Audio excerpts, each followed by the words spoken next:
Welcome back, guys, to UC Organics. Today is May the 13th, and I want to give you guys a quick update on the garden and the growth of the products that we have going so far. Now, what we're at right now, we're at the strawberry bed, and as you can see, we've got lots and lots of flowers, and the strawberries are looking fabulous, absolutely magnificent. We've got phenomenal growth here.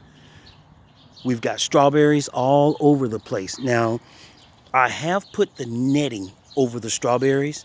As you can see, that string. Now, it's very difficult to see that netting because it's very thin. Let's see if I can get a really close up on that netting. As you can see, that's netting going across to protect the strawberries from the birds. We've got lots and lots of birds. We've got lots of squirrels. We've got raccoons. We've got possums. We've got a lot of critters. So I want to make sure to protect them as much as possible. And as you can see, I got the fence going all around the garden. Now what I've done is attached aluminum pans to the fence all the way around to help deter some of these critters. They don't like noise and they don't like shiny things. So we'll see what happens. We'll keep the update going. The watermelon is doing very well. The cantaloupe and honeydew as well, they're doing about as expected from all the cold weather that we've had. Here it is mid-May, and we've had 40s and 30s. We've had 2 frost dates in May. So obviously that cold weather slows down the process of growth. But check out that corn. Looking lovely. Now that is a beautiful set of corn right there. We've got nice green growth. Everything is right on schedule. We've got our replacement corn already growing, looking well. So we're definitely looking forward to some beautiful corn this year. This is my 3rd try on corn, guys. The last couple years was not successful. So we'll see how this goes. We'll stay on track, and we're going to make it happen. Now, right next to the corn, we've got okra. 30 feet of okra. Man, I'm going to have to give some of that away. That is a lot of okra. But I definitely plan on storing that for the winter. Right next to that, we've got beets. Now, we've got beets in one of our other beds, but this is a second set of beets that we grew. We fell in love with beets last year. The way we cooked them, they turned out very well. We not only eat the beets, but we also eat the tops. We saute those greens, so we wanted to make sure that we grew lots and lots of beets this year. Bed number 2, we've got our greens. We've got Georgia collards, which you see they are starting to grow quite nicely now. They've been thinned out to allow larger growth roots to spread. And as you can see here, our mustard greens and turnip greens have also been thinned out, but they are starting to spread out as well. So it's almost time to come in and do some more picking. Now, I've done quite a bit of picking on these greens already, and I can tell you, growing your own greens, they are absolutely delicious. Very tender, flavorful, and we picked enough out to eat for about 4 days. So we definitely got our fill, and we're looking forward to picking more of these greens out of here.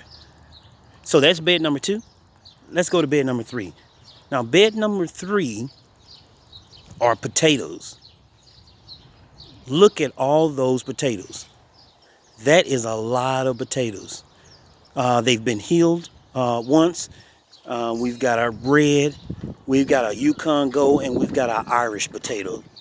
And right next to that, we've got peas. Now, as you can see, I've already stringed those peas, and they are starting to reach the wire, so it's almost time to string again.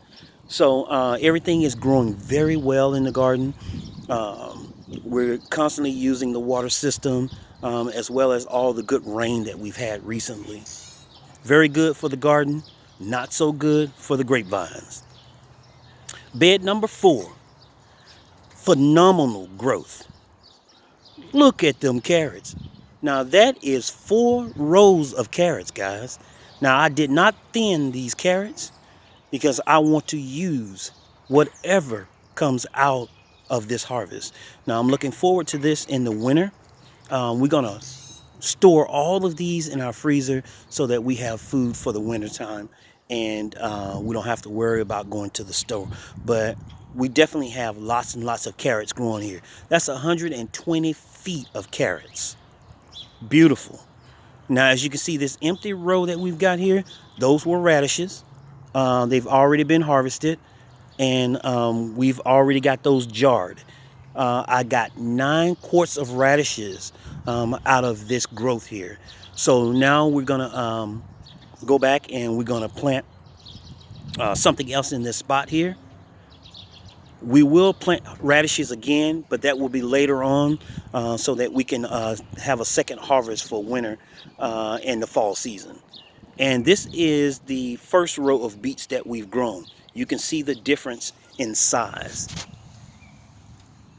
Leaves are looking very well. You can see the very distinct purple vines and veins in the leaves. So we're getting good growth on these. And it looks like I will have to thin these out again. They're getting very, very thick.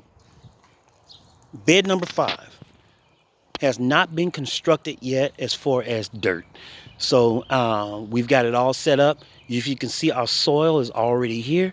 We're waiting for the second load of soil, which we will combine together to create our base. So I'll keep you guys updated with that. But I want to give you guys a quick update on the garden and to show you all the things that are going on and how things are growing. What we've got here is butternut squash. This is a new bed that I put together. As you can see, I've got my trellis system partially set up and ready. And let's take a peek and see if we can spot. Oh yeah, look at that butternut squash. Beautiful. We've got 5 butternut squash on this side, and we've got 5 butternut squash on the other side. Let's see if we can get a close up. And as you can see, we are starting to get true leaves coming out the center. That is always what you want to see when you're growing product. You're waiting for those true leaves, because once you get true leaves, you get photosynthesis starting. So butternut squash is looking very well. Because it's so cool, I've got it covered up still in plastic. And as you saw, that mulch in there keeps the ground nice and moist. So we're looking forward to that. We're going to grow them up this trellis system, and hopefully we get plenty of butternut squash for the winter. Now we're next to the plum tree. Now we talked about this early on in some of the earlier videos. What I did was I thinned out the plum tree. I took a lot of plums off so that I can get a lot of growth. So as you can see, we definitely have plums looking very nice, developing very well. There's only about 15 plums on this tree. So this is so that I can get good growth going this year, because I want this plum tree to expand out. And as you can see, we also changed the structure of the tree as well.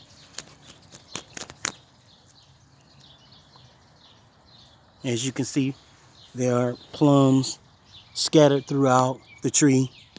Now this tree is developing red spots. Now, according to the research, that is a common problem for plum trees. So I'm going to spray this with a fungicide and see if that helps. If not, we'll take other measures and see what happens. Again, we want to make sure that everything is healthy.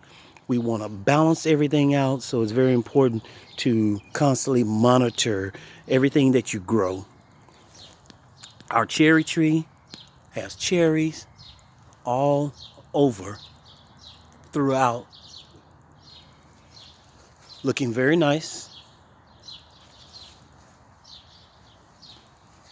Looking forward to a cherry pie. Now, again, this is a Montgomery, so we won't get a lot of cherries. And these are a very tart cherry. So these are good for pies, not just for picking right off the tree to eat. So I'm looking forward to that. And last but not least, let's take a look at our blackberries.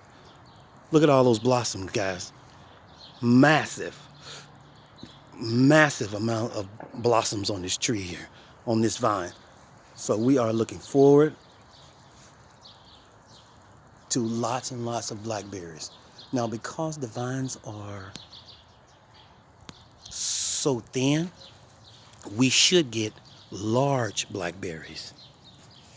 Now, we've got new growth coming out of the ground, and I'll show you guys what I do with that new growth to get more production for the next following season. All those coming out of the ground, those are primocanes. So those are going to grow up, and those are going to produce the blackberries for next year.